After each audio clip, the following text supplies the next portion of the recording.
शनिवार को उत्तराखंड के कैलाश मानसरोवर यात्रा के लिए पहला दल रवाना हुआ। टनकपुर पर्यटक आवास गृह से मुख्यमंत्री पुष्कर सिंह धामी ने हरी झंडी दिखाकर पहले दल को रवाना किया। इस अवसर पर मुख्यमंत्री ने यात्रियों को पारंपरिक रूप से स्वागत किया और उत्तराखंड की संस्कृति धरोहर से जुड़े स्मृति चिन्ह भेंट किए। इस ऐतिहासिक मानसरोवर यात्रा में छत्तीसगढ़, दिल्ली, जम्मू कश्मीर, मध्य प्रदेश, महाराष्ट्र, राजस्थान, उत्तराखंड, उत्तर प्रदेश, पश्चिम बंगाल एवं तमिलनाडु सहित विभिन्न राज्यों के कुल 45 यात्री शामिल हैं, जिनमें से 32 पुरुष और 13 महिलाएं हैं। इस दौरान मुख्यमंत्री ने कहा कि कैलाश मानसरोवर यात्रा में भाग लेने वाले यात्रियों की सुविधा के लिए राज्य सरकार द्वारा पुख्ता इंतजाम किए गए हैं। मुख्यमंत्री ने 11 राज्यों से आए सभी श्रद्धालुओं से संवाद कर उनका देवभूमि उत्तराखंड में हार्दिक स्वागत किया। मुख्यमंत्री धामी ने कहा कि कैलाश मानसरोवर की यात्रा करने का सौभाग्य हर किसी को नहीं मिलता। ये केवल धार्मिक अनुष्ठान नहीं बल्कि आत्मिक और आध्यात्मिक जागरण का मार्ग है। उन्होंने कहा कि श्रद्धालु इस अद्वितीय यात्रा के सहभागी बनकर केवल यात्रा नहीं बल्कि समर्पण की अनुभूति लेकर जा रहे हैं। मुख्यमंत्री ने कहा कि उत्तराखंड की पवित्र धरती के कण कण में भगवान शिव का वास है। ये यात्रा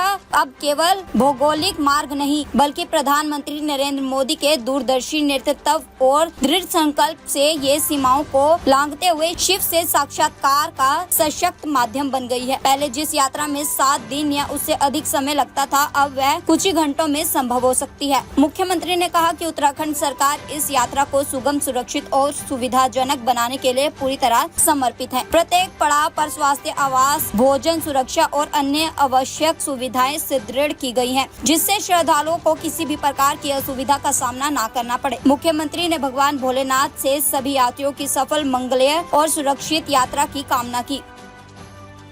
यात्रा आपके वगैरह से हुई है, आईडी नीचे करो यार। ये कैलाश मानसरोवर यात्रा का मुख्य पड़ाव केंद्र आज टनकपुर से ये यात्रा आज आगे निकल गई, प्रारंभ हो गई है और कल रात्रि को ही कैलाश श्रद्धालु जो कैलाश दर्शन के लिए जा रहे थे उनका दल आ गया था और यहाँ रात्रि को विश्राम करके आगे निकला है। सभी व्यवस्थाएं पूरी तरह से की गई है यात्रियों की सुरक्षा के लिए, उनकी यात्रा अच्छी हो, यात्रा में किसी प्रकार की परेशानी न हो।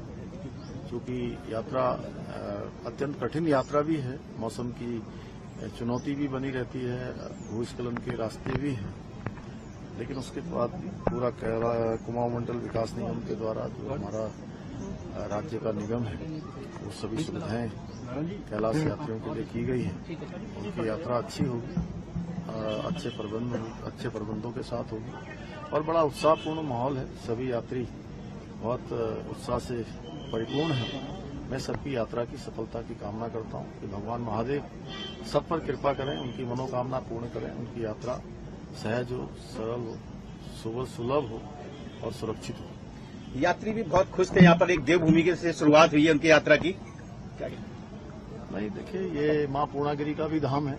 यहाँ मां पूर्णागिरी के धाम पर मुख्य पड़ाव बनाया गया है और हर बार यात्रा का संचालन अब यहाँ से हुआ करेगा और उसके बाद पूरे मानसखंड की यात्रा भी वो लोग करेंगे। जाते समय जहाँ एक मार्ग है, आते समय उनको दूसरा मार्ग चौकौड़ी, अपना जागेश्वर धाम और कैंची धाम होते हुए वो यात्रा के दूसरे पड़ाव को पूरा